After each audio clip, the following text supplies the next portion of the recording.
Anak-anak, hari ini kita mau belajar tentang dimensi 3 atau ruang dimensi 3. Ini sumbernya nih ya dari sini. Nah, apa sih yang dipelajari di dimensi 3 ini? Yang pertama, kita akan belajar mengenai unsur-unsur dalam ruang. Ya, unsur dalam ruang itu unsur dalam ruang yang perlu diperhatikan adalah yang disebut titik, garis, dan bidang. Titik adalah suatu yang nggak punya dimensi atau ukuran, biasanya digambarkan dengan noktah dan dituliskan dengan huruf kapital. Tahu ya, kalau suruh contohnya titik-titik di kubus ini, yaitu titik A, titik B, titik C, titik D, dan seterusnya. Terus apa yang disebut dengan garis? Garis pada bahasan ini maksudnya adalah garis lurus. Garis adalah kumpulan titik-titik. Suatu garis dapat diperpanjang sekehendak kita dan dituliskan dengan namanya saja, yaitu dengan sebuah huruf kecil. Nah, di sini tahu ya yang disebut garis itu yang mana? Garis itu bisa Jiwani contohkan AE, garis AE. Tadi di sini apa? Bahasannya adalah yang kalimat ini ya, suatu garis dapat diperpanjang sekehendak kita. Nah, misal di sini ada garis AE yang dimaksud cakupannya garis di dimensi 3 bukan sebatas A sampai E, tapi bisa diperpanjang nih. Bisa diperpanjang ke atasnya E, bisa ke bawahnya E. Ya, jadi yang disebut di garis di dimensi 3 itu kayak gitu. Nah, kalian boleh nyebut garis antara titik A dengan E ini disebut garis AE boleh, atau kalian perpanjang, kalian sebut garis ini L juga boleh, atau buat huruf kecil yang lainnya boleh. Ketiga yaitu bidang. Sebuah bidang punya luas yang tidak berhingga.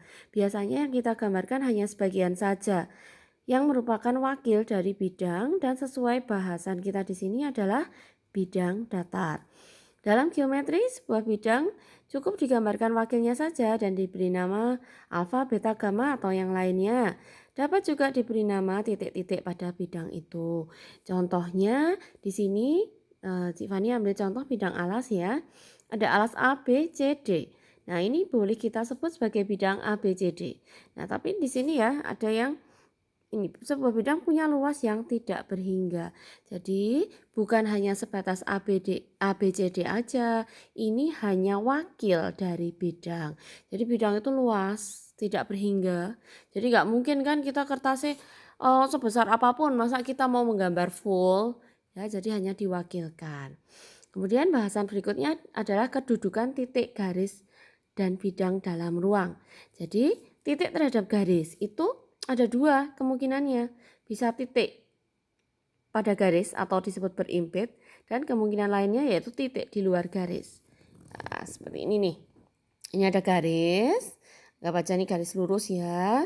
Terus ada titik. Nah, kalau titik itu berimpit atau terletak pada tuh seperti ini nih contohnya.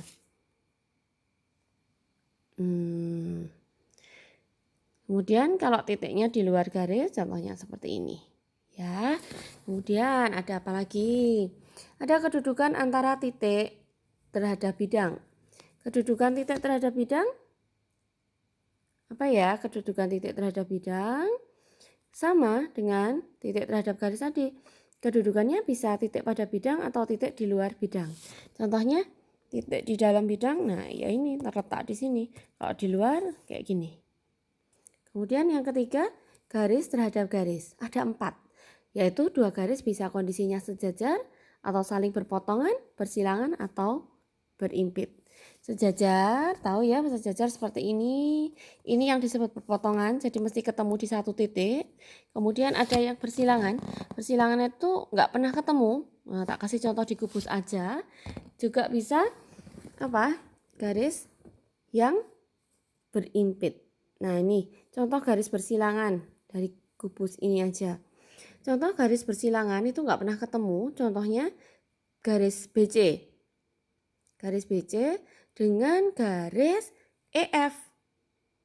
Garis BC dengan garis EF ya. Jadi BC kan posisinya mendatar ini terus nih. terhadap sumbu ini, nah EF ke sana. Mereka nggak mungkin ketemu, nggak mungkin berpotongan. Kemudian satu lagi yaitu berimpit. Nah, yang dimaksud berimpit, misal ya, di sini nih, ini ada garis BF.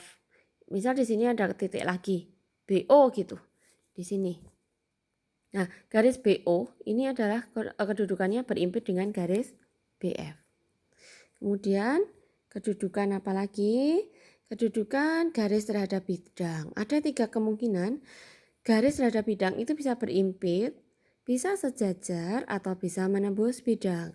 Nah, yang disebut kedudukan berimpit itu apa? Kalau di sini ada bidang, nah ini ada garisnya nih, garis tutup ini. Nah, ini namanya berimpit. Bisa lagi sejajar. Sejajar itu garis itu di luarnya, ya, tapi nggak terletak pada bidang ini gitu ya. Ini berimpit. Sedangkan yang menembus, dia kan bertemu di satu titik terhadap bidang itu. Nah, seperti ini istilahnya ya, garis menembus bidang. Satu lagi yaitu bidang terhadap bidang, ada 3 kemungkinan. Bisa sejajar, bisa tidak sejajar, bisa berpotongan, bisa juga berimpit. Bidang terhadap bidang bisa seperti ini ya. Harusnya kemungkinannya sejajar. Ini sejajar nih. Terus berpotongan. Berpotongan itu berarti kalau sebuah bidang bisa berpotongan, dia akan bertemu membentuk apa ini? Nah, ini ya, berpotongan. Itu artinya dua bidang potongan ini akan bertemu membentuk satu garis. Bisa satu lagi apa? Berimpit. Kalau berimpit berarti ya bidang. Ini ada bidang segini ketemu sama bidang ini. Nah, ini terletak di sini. Ini namanya berimpit.